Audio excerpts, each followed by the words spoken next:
my name is Gabby and welcome back to my channel, or if you're new here then welcome to my channel, and today's video is going to be my July 2024 reading wrap-up. This month was certainly something. I was in a huge reading slump throughout a majority of it, which basically didn't let me read anything with any sort of length to it. So because of that, this month is a lot of manga with some other things as well. I will have the content warnings for everything that I can find linked down below in the description, along with links to some resources, and let's go ahead and get into it.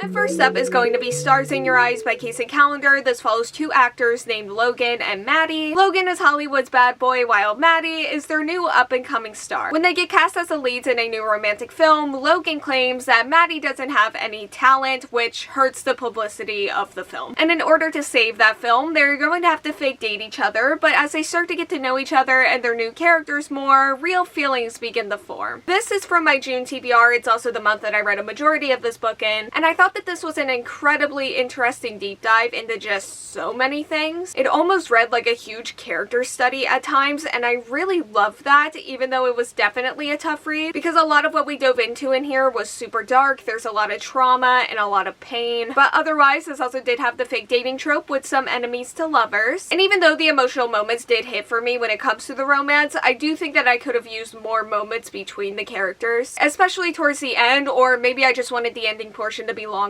I don't know, this is definitely a complex one for sure, and like I usually am, I was just impressed with how much and how thoroughly Kacen Callender was able to explore the topics, the characters, the romance, and just basically everything that this book explored in what is not ultimately like a lot of pages here. But this was definitely a book that had me hooked, it had me invested, it had me honestly kind of lost in it from the very beginning, and I ended up giving Stars in Your Eyes by Kacen Callender 4.5 out of 5 stars. And next up are volumes 3 and 4 of Hirano and Kagiura by Shou Harusono, and this is the spin-off series of Sasaki and Miyano. And Kagiura is starting his first year of high school and is living in the dorms with his new upperclassmate and roommate Hirano. Kagiura is originally concerned that Hirano may be a delinquent based on his appearance, but he soon finds out that he's actually really nice, and this follows their daily lives together as they begin to fall in love. So again, I read volumes 3 and 4, which means that I am officially caught up to this series, and I feel like I like this series more with every volume that I read. It is still very much a sleepy slice of life series, but I do feel like they are starting to dive into it more, and they're figuring out the dynamic between the characters and the relationship between them, and like the characters are also just trying to figure it out. I don't know, I wouldn't say that this series is doing anything that's necessarily mind-blowing here, but it's like we've settled into it more now, and I do like the characters. There are a lot of cute moments, there are a lot of fun moments in terms of comedy, and I am curious to see how everything is going to unfold here. Like, I was kind of sad that I didn't have a volume 5 to read, but for now I do think that this series is sitting at like a 3.5 out of 5 stars for me, but I could see them getting a 4 in the future if all goes well. Next up is Where Black Stars Rise by Nadia, Shammas, and Marie Enger, and this is a horror graphic novel that follows two women after they get pulled into another world by a cosmic entity. So apparently this is a retelling of sorts of the King of Yellow, which I am not familiar with, if you cannot tell, nor am I familiar with any Lovecraftian horror, but I did do like a little bit of research after finishing this graphic novel, and after that research I do understand the references a little bit better, but there's just a lot of lore here, and I know I'm fully missing all of that, and I'm not really sure how much of that I needed for this. That being said, I really love the art style. I did think that it was a little bit confusing at times, but I didn't really care because I just liked it so much. And while I was engaged with the story at the beginning, I didn't really have the time that I wanted with this book until that dimension switch happened. But I also really do like how the mental health themes combine with the horror and also the art style throughout this book. It felt very smart, and it felt like reading a classic in a way, and it left me thinking about all of the messages, and even did intrigue me to dive a little bit deeper into all of the lore, until I got quickly overwhelmed by just the possibilities of it all and stopped. And because of that, rating this is kind of hard, to the point where I almost didn't, but I did feel pretty neutral about this up until the point where I didn't. And again, I did really love the art style, so I am going to give Where Black Stars Rise 3.75 out of 5 stars. Okay, so this is the start of what is going to be quite a few manga series in a row, because instead of just wanting nothing to do with reading for a month, my reading slump did let me have manga, thankfully. So yeah, I went all in here, and I had a lot of series competing for my attention at the same time, and there was one series that did ultimately win that competition, but that's for later. later, because first is Volume 9 of Skip and Loafer by Misaki Takamatsu. As Skip and Loafer follows our main character who comes from a small country town but is chasing her dreams in a large Tokyo high school, where she finds out that the social norms of city high schoolers are much more out of her element than she originally thought. I should have read this months ago, but this volume was a lot harder to get my hands on than I thought it would be, and by that I mean I had a pre-order that just completely did not happen. But then my birthday book and manga haul did happen, and I just hauled it then. Which this volume didn't end up making that video because I had already read it by the time I filmed that video. If you don't know, this is one of my favorite series ever. It's one of my favorite things of all things ever. And this volume was very adorable, as to be expected. It made me smile so much. It was also very summery, which just felt so perfect, and I was so excited for the storyline as soon as I found out what we were going to be doing in this volume, and it delivered, and I just can't even put into words how nice it was to be back with these characters again. I sincerely love and adore them so much, and I can't wait to see what this series does next. I think the next release date is October, so it should be fun. And speaking of favorites, next up are volumes 2 and 3 of Komi Can't Communicate by Tomohito Oda. Komi Can't Communicate follows Komi, who has extreme social anxiety and wants to make 100 friends. And then this also follows her wallflower classmate, who makes it his mission to help her accomplish that. And like I said, this is another favorite of mine just based off of the anime, and I am still in the very beginning stages of the manga, and unfortunately these two volumes, especially volume 2, do show more of a character that I wish they wouldn't. But otherwise, these two volumes both have some really amazing and some really fun moments. I also really like how the manga seems to be formatted. Like, it feels like a little collection of just fun, silly stories at times. But the series does just have so much heart as well, and I feel like I spent so long just being sad that the anime doesn't have a renewal yet. And reading these two volumes were the first time where I was like, okay, if I just have the manga in the future, I'll be okay with that. Like, I would still love that renewal, but the manga is also just as enjoyable for me. And I'm excited, I'm grateful that this series is back in my life again. Next up are volumes 21 and 22 of Haikyu by Haruichi Furudate. And Haikyu follows our main character who wants to be the best volleyball player ever despite his shorter height. And again, we have another favorite here, and this definitely might be one that I just fully throw myself into in August. Like, full force, because these two volumes did really succeed at getting me back in the mood to do that. And I feel like I keep saying this, and I know I'm going to say it again, but I do really just love these characters. And I said this in a reading update that I did recently, but I do really have a nice nostalgia for this series, on top of all the comfort that it gives me and has given me for the many years that I've had this series in my life now. But yeah, this is another one that I am just having so much fun with, and I'm excited to read more. Next up are volumes 10 through 20 of Demon Slayer by Koyoharu Gotouge. And Demon Slayer follows our main character whose peaceful life is shattered when his entire family is slaughtered by a demon. And this attack also turns his little sister, who is really the only survivor, into a demon. So he sets out to try to turn his sister back to normal and also avenge his family. And as you can probably tell by the range of numbers that I just said, this was the series that just fully took over my brain in July and still to this present day in August, because I do have 3 volumes of the series left, and that feeling that I got kind of just came out of nowhere. But who am I to question what gives me the perfect opportunity to finally finish this series? So these volumes basically covered the Entertainment District arc, Swordsmith Village, Hashira training, and then we finally got to the Infinity Castle. And I have to say, I like Swordsmith Village and Hashira training so much more in the manga, which I feel like it's usually the other way around with this series. Like, the manga did just kind of fully save my relationship with those two arcs from the anime, and Infinity Castle has just been incredible so far, and I cannot wait to see it animated, because I feel like the fight scenes are going to be incredible. But I do love Demon Slayer the most when I feel like I'm getting all of the characters at one time, especially the Hashira, and Infinity Castle is like their big final arc, and I love seeing everyone just really get a chance to shine during it in one way or the other, which I did not think that I would love this arc as much as I do going into it, and it probably is my favorite of the entire series right now, and I just feel so attached and so lost in everything that the series is doing. And I'm glad that me and the series seem to be ending on what is ultimately like the best terms that we've been on with each other, because before reading the manga this month, we were probably at our worst. Like, I have a lot of love for many of these characters always, and a lot of that is just getting more intense with each volume, but this is also the first time that I've really loved the storyline as well, so hopefully we keep that going. Next up is The Black God's Drums by P.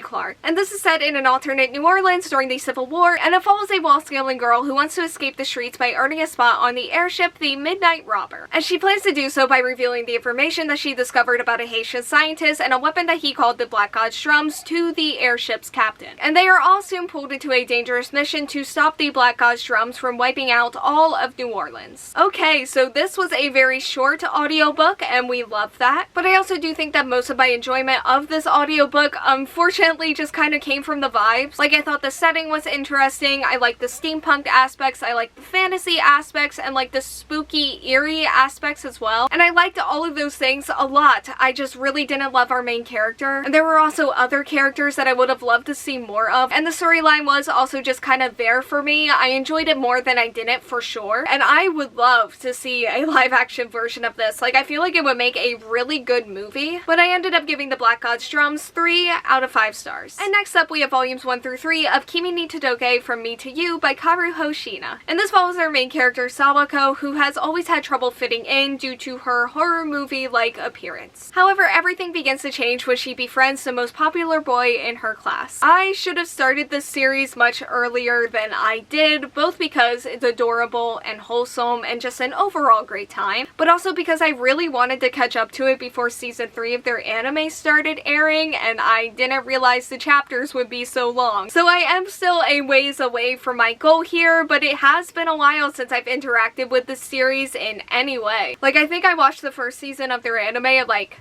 8 to 9 years ago now, and the second one about 6. And yeah, not a lot has stuck with me, but I thought a reread would be faster than a rewatch, so here we are. And I do really like this series. Again, it's very cute. I really like our main romance a lot, and I really love the friendships as well. Have I loved the drama? Not really. It does feel kind of annoying at times, and they do things in this area that I have actively praised to other series for not doing, but otherwise it is going really great so far. I also find it to be a very relaxing read, which I need, and I should catch up to at least where the anime is relatively soon, and I'm honestly not really sure what I'm going to do once I get to that point, because I might just keep reading, but I also might take a break for the anime. We'll see. And next is chapter 12 of Kaiju number 8 B-side by Naoya Matsumoto and Keiji Ando, and art by Kentaro Hirano. And this was a spin-off series of Kaiju number 8 that follows extra stories from the main series and just kind of gives more insight into a few of the characters and how some things came to be. Yeah, chapter 12, that is the final chapter, which makes me very sad. But I did really enjoy the 12 chapters that we got out of this, and I am just kind of at the point with Kaiju number 8 where I do think that I'm going to love most things that the series does, and this was one of them. It was nice to have the extra stories, both because it was just nice to have the extra content and more of the world and more of the characters, but it also did fill in some parts that did kind of feel like they were missing for me from the main series. Like, the main series doesn't necessarily need them, but I'm certainly glad that we got them anyway, and things feel more complete to me now. And I don't know, B-side didn't really do anything for me to not give them 5 stars, so why not just give it to them? Okay, so it is now finally time for the other ongoing manga series that I'm caught up to and currently reading chapters from over on the Shonen Jump and Manga Plus apps, including chapters 110 to 111 of Kaiju number 8, chapters 17 and 18 of Ruri Dragon, chapters 40 to 43 of Kagiura Bachi, chapters 156 to 159 of Blue Box, chapters 117 to 120 of Akane Banashi, and chapter 58 of You and I Are Polar Opposites. And the standout this month for me is definitely Akane Banashi, which I've been reading this series for a while now, and I think this is the most I've been into it since I started reading it in the beginning, which is exciting, and I just really do like what they have going on right now and where they're going. And it is just kind of like something clicked more than usual between me and this series this month and also the month before, and I'm honestly not sure why, but I am glad that it happened. Okay, so that is all that I have for today's video. Thank you all so much for watching. Like, comment, subscribe, hit the bell, and answer the question that'll be around here if you want to do that, and hopefully I will see you here next time. Bye!